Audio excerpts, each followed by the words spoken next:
trabajo, yo creo que es una entrada muy interesante porque muestra la crudeza del modelo y sobre todo demuestra, permite hacer la anatomía del mito, ¿no? Del cual hablaba Mullián en el año 97, su mito famoso. El mito del Chile jaguar, el mito del Chile país de clase media, con Luxi que nos dice que en Chile hay 80% de la población que pertenece a la clase media. Cualquier sociólogo sabe que es totalmente falso. Hay una entrevista de Miguel Barrosé en Mercurio que responde a Luxi, de hecho. Entonces, verlo a través del trabajo, este modelo es mostrar justamente hasta qué punto es un modelo, primero, totalmente oligopolizado, totalmente desigual. Las cifras lo muestran, las cifras de la Fundación Sol, por ejemplo, las cifras del trabajo que se hace en estratificación social en la Universidad de Chile, etc.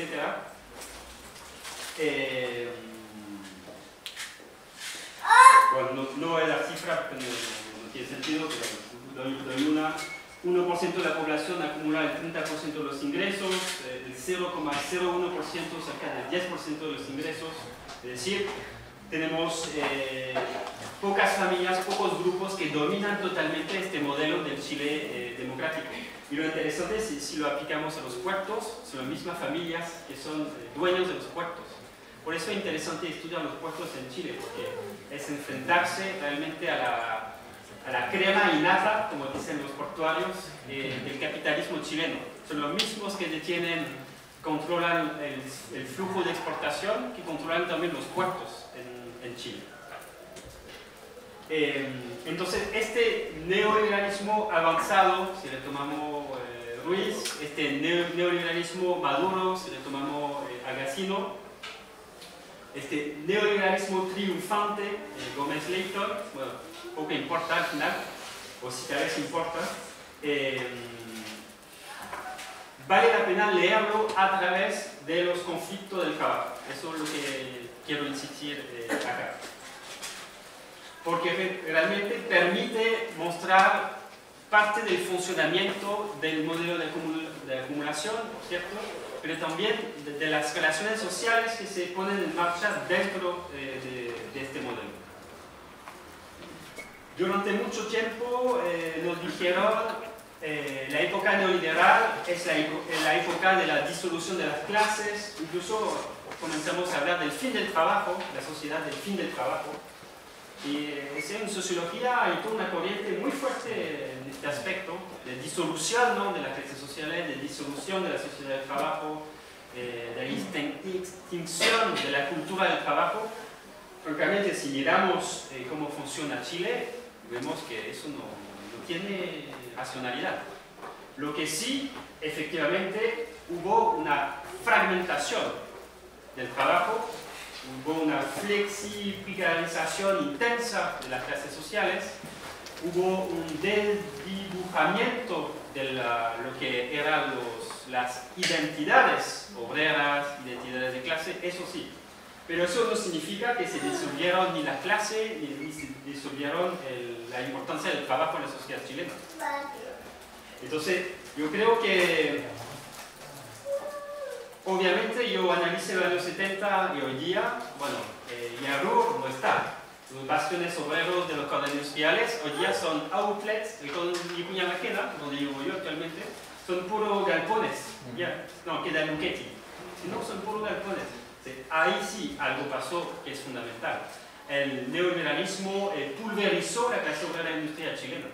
Y cuando lo pulverizó, al mismo tiempo que aplastaba los sindicatos, Portugal y todo eso, aplastó una identidad popular que era muy fuerte en este país. Pero al mismo tiempo, hoy día la mayor parte de la población chilena son asalariados. Incluso el asalariado nunca fue tan importante en la sociedad chilena que hoy día, en el neoliberalismo. Entonces, lo que tenemos, como dice Ricardo Antunes, más que una disolución de las clases, es una disolución de referentes culturales de clase, de identidades de clase. Es una una fragmentación de lo que eran los grandes conglomerados obreros, de los grandes sindicatos. Y tenemos, dice Antunes, una clase que vive del trabajo. Esta clase que vive del trabajo, hoy día efectivamente en Chile, es múltiple, es ultra precarizada, es diseminada, trabaja en condiciones de subordinación con poca protección legal, etcétera, etcétera. Y eso efectivamente dificulta la reconstitución de un actor de clase consciente del mismo, capaz de disputar, ¿no? De enfrentarse al modelo. Efectivamente, ya no estamos en los 70, y eso no cabe duda. Un nuevo Chile nació con la obra fundacional de la dictadura y su consolidación en democracia. En este contexto, ¿cómo se reactiva o no la capacidad de resistencia parciales, difíciles, obstaculizadas de los trabajadores y del movimiento sindical? Hay muchos trabajos sobre esto.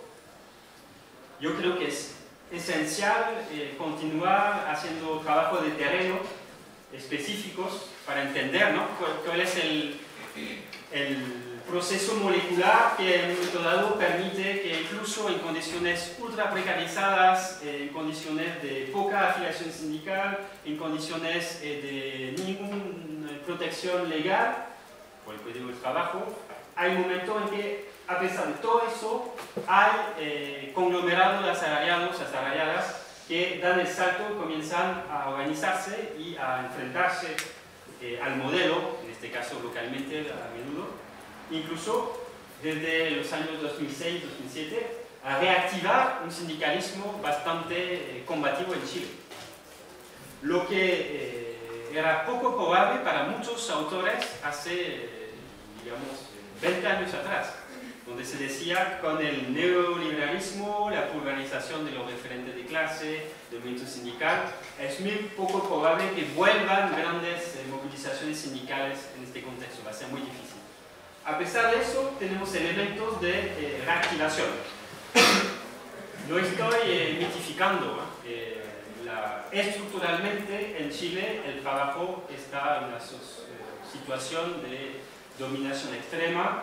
Tenemos un código laboral que es uno de los más arcaicos del planeta, en condiciones democrático-liberal, el código laboral es 79. Tenemos un movimiento sindical que representa menos del 14% de la población activa. Entonces, efectivamente estamos en condiciones muy complejas desde el punto de vista del trabajo frente al capital. Pero justamente, a pesar de estas condiciones muy complejas, tenemos experiencias interesantes, valiosas, de reactivación, ¿no?, de conflictos sociales, de conflicto capital-trabajo. Hay un libro que es, bueno, todos los que trabajan en sociología del trabajo en Chile lo conocen, el de Aravena, el renacer de la huelga obrera, el del 2009.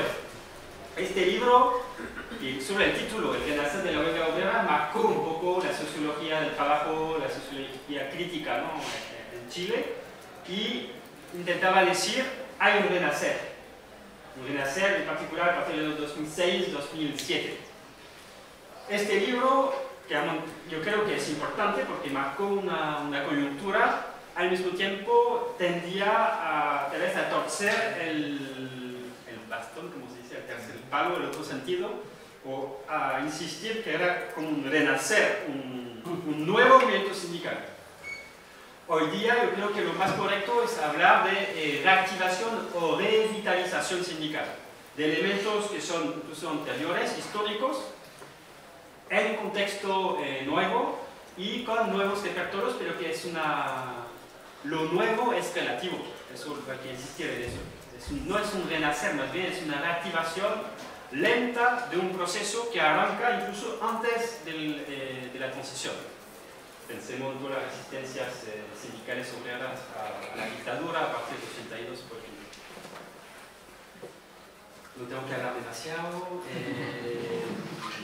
Entonces, antes de hablar de lo portuario, dos elementos más. En este contexto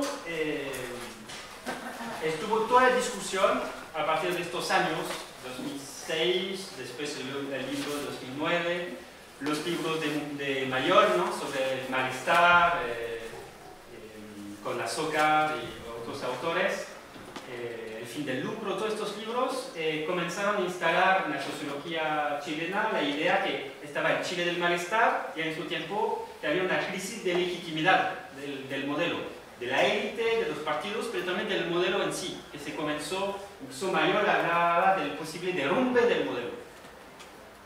Yo creo que el título es, a veces los títulos tienen efectos contrarios, ¿no? Creo que Mayol con este título impactó y al mismo tiempo dio todos los elementos para que uno lo vaya criticando. Derrumbe del modelo, estamos muy lejos de eso. Estamos frente a un modelo consolidado, muy consolidado, el Estado chileno es un Estado con gran capacidad de resiliencia, tenemos una clase dominante también muy unificada, entonces estamos muy lejos de toda perspectiva de derrumbe. A pesar de 2011, a pesar de todas las movilizaciones que hubo, todavía estamos frente a movilizaciones dispersas, poco unificadas y en el plano político con poca traducción. Pero sí, insisto yo en la idea de brechas posibles, lentas o de fisuras y efectivamente con Mayol podemos decir que hay una crisis creciente de legitimidad. Pero no forzosamente este malestar, esta crisis de legitimidad se puede traducir, se va a traducir en derrumbe o en capacidad de interrogar, increpar, contestar esa hegemonía. Sabemos que en la mayoría de los casos, incluso al contrario, no es así. Por eso, que a mí me interesó mucho estudiar el caso de la Unión Portuaria de Chile. No estoy diciendo que la Unión Portuaria de Chile es representativa del conjunto de los trabajadores, al contrario, yo creo que es excepcional. Pero al mismo tiempo, lo que pasó ahí en los puertos chilenos, esa capacidad de reactivación, esa capacidad también de cierta unificación, muestra de manera molecular una reactivación, una reutilización sindical excepcional. Este reconstruir, ¿no?, desde lo subalterno de una capacidad de incidir, no solamente desde un sindicalismo local, no solamente desde un sindicalismo únicamente corporativo, pero un sindicalismo que comienza a irrumpir más allá de su propio territorio, más allá de su lugar de trabajo, y que comienza a tener efectos políticos que va a obligar incluso los gobiernos a sentarse a la mesa, que va a obligar el Parlamento a legislar, que va a obligar a las grandes familias, ese oligopolio que mencioné, a tener que incluso sacar la chequera, para decirlo exactamente. En este sentido, yo creo que es interesante estudiar los pactos chilenos. Entonces, algunas palabras. ¿Cuánto tiempo me queda?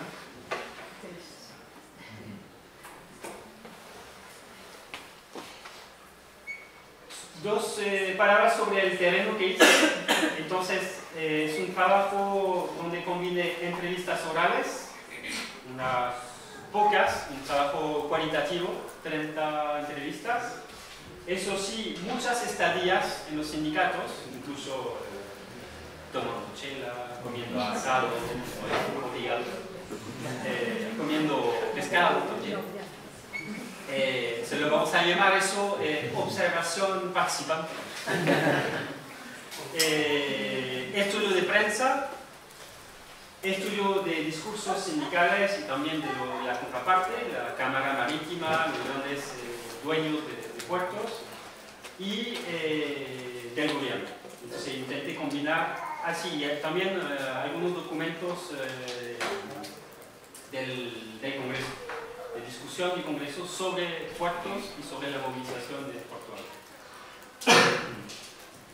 Lo otro en términos teóricos, no voy a desarrollar todo, pero claro, el centro de mi análisis es habla más bien de revitalización sindical, más que de nuevo sindicalismo, cosas así. En términos teóricos hay muchos autores anglosajones en particular sobre revitalización sindical. Murray, French, Kelly, bueno. Segundo, hablar de poder sindical. Ahí también hay toda una literatura teórica sobre qué es el poder sindical.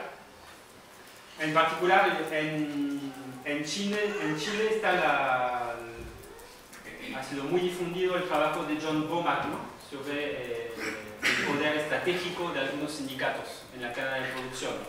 El libro se llama Posición estratégica y fuerza obrera, donde Womack, pero hay otros autores, insiste que algunos sectores de los trabajadores, en particular en el contexto neoliberal, tienen más poder que otros. Y es bastante evidente lo que dice Womack, pero interesante que lo desarrolle en plano teórico. Por ejemplo, los puertos. En un modelo primo exportador, el que controla los puertos, obviamente, si bloqueas el puerto, bloqueas toda la máquina. Todo el motor económico del país está bloqueado. Entonces, lo que dice Kelly, Womack y otros es que hay nudos en la producción, en la distribución del modelo de acumulación, que hacen que a veces algunos sectores de trabajadores, aunque sean muy minoritarios, tienen un poder de bloqueo muy fuerte, lo que llama poder estratégico sindical o poder disruptivo sindical. Pueden ser, por ejemplo, los trabajadores de la energía. Se bloquea en Francia, la CGT de electricidad tiene un poder disruptivo. Cuando deciden apagar la luz, todo el mundo está así y rápidamente negocian con los trabajadores. En Chile, cuando se bloquean los puertos, posiblemente tienen un poder disruptivo. Posiblemente, porque el problema, no tengo previsto proyectar, pero ustedes saben mejor que yo, Chile es un poco largo como país y tiene varias decenas de puertos. Entonces el problema en Chile es que uno puede bloquear un puerto, pero hay muchos otros puertos donde los buques pueden ir.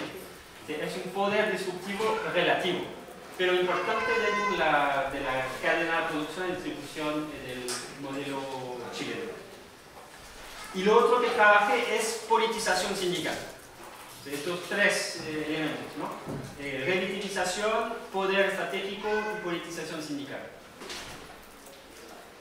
En el caso del sector portuario chileno, si uno lo estudia en el plano histórico, realmente es un sector donde se ve hasta qué punto el neoliberalismo transformó las condiciones concretas de trabajo de manera radical. No voy a volver en detalle, pero seguramente saben ustedes que viven además en el puerto. Pinochet, bueno, la Junta, en un primer momento intentar dejar de lado los puertos. No se ataca directamente a los trabajadores del puerto, incluso a un sector de los trabajadores sindicalistas que colaboran con la Junta militar. En particular, uno muy famoso que termina después agregado laboral de Pinochet, que era uno de los principales dirigentes aquí en Valparaíso. Pero a partir de los años 80, las grandes reformas neoliberales se aplican a los puertos. ¿Qué hace en comparación con el otro sector del movimiento obrero? Es como Pinochet un tiempo protegió este sector, incluso se apoyó en él, y después le aplica toda la avalancha de las reformas neoliberales. Y esta transformación de puertos que eran públicos, una gran empresa pública, el Porchi, se comienza a dividir en 10 empresas y finalmente, para decirlo rápidamente, en los 90 se comienza a concesionar los puertos. Durante estas reformas de los años 80, 90, hasta finales de los 90, las condiciones del trabajo en los puertos se transformaron radicalmente. Antes existían protección, existían las matrículas, existía un control fuerte de los sindicatos sobre el trabajo. Con las reformas neoliberales y las concesiones, obviamente todas estas condiciones son pulverizadas. Y es que es el fin de un mundo. Hay muchos historiadores de los puertos que dicen terminó un mundo Puerto Rico